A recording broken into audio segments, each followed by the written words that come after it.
padha goleki apa? Goleki bekakas sing nyelempit.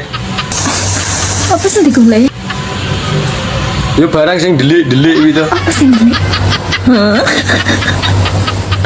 Apa iki sing digoleki? Ketok ora kok. Mangkane digoleki mergo ra ketok kuwi.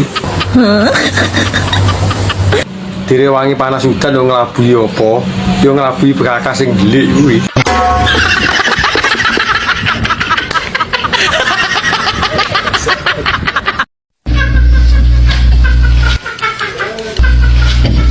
Nunggone apa? Yo ngenteni kowe gawe kata-kata gitu. Ora enek.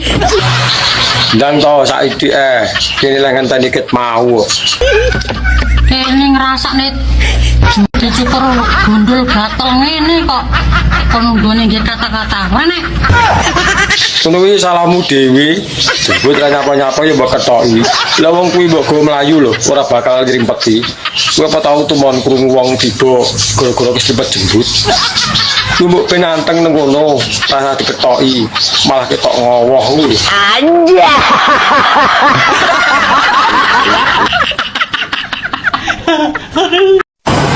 Mencintai bojone wong ki sidone piye? Sido lanjut apa sido kukut?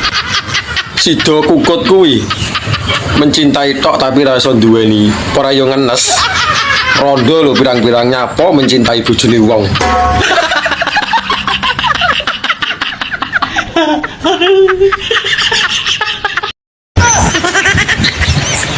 Bi, aja sok lungguh nang lemah lho. Jagani nek kacangmu tukul.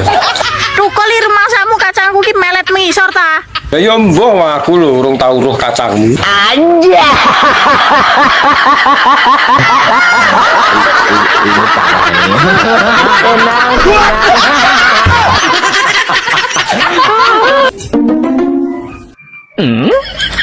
Awakmu tibake rondo to, Mbak? Aja ngenyek karo wong wedok sing statuse rondo. Lah nyapa? Mengko mundak balik awakmu dadi tresno. Yo urung karuan. Ah, mulane dadi wong lanang ki sing ati-ati nek kondo. Terus nyatane lho yo ngono. Nek wis kadung tresno lali dalan balik. Ya nek lali dalan nek kok Mbah Google. Anjay. Ijlik yuk. Mboten saged Mas. Lah nyapa ora iso iki? Sak menika prei. Lah opo alangan kok prei? Sawangen to raiku koyo ngene iki luset terdiancel wong limo mambengi Mas. Lah mosok kanggo aku ra enek turahan ngono. Ndak kuat Mas. Anjay.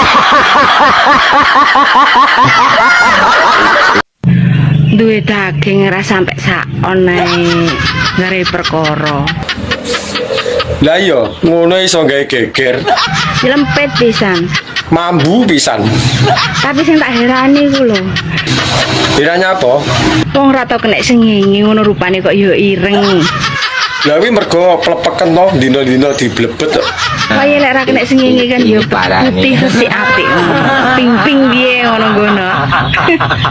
Apa gak dadi misteri nyapa kok ireng. Ngono ki sing salah yo kowe dhewe. Ngerti sing ireng sing isor sing dibengesi dhuwur.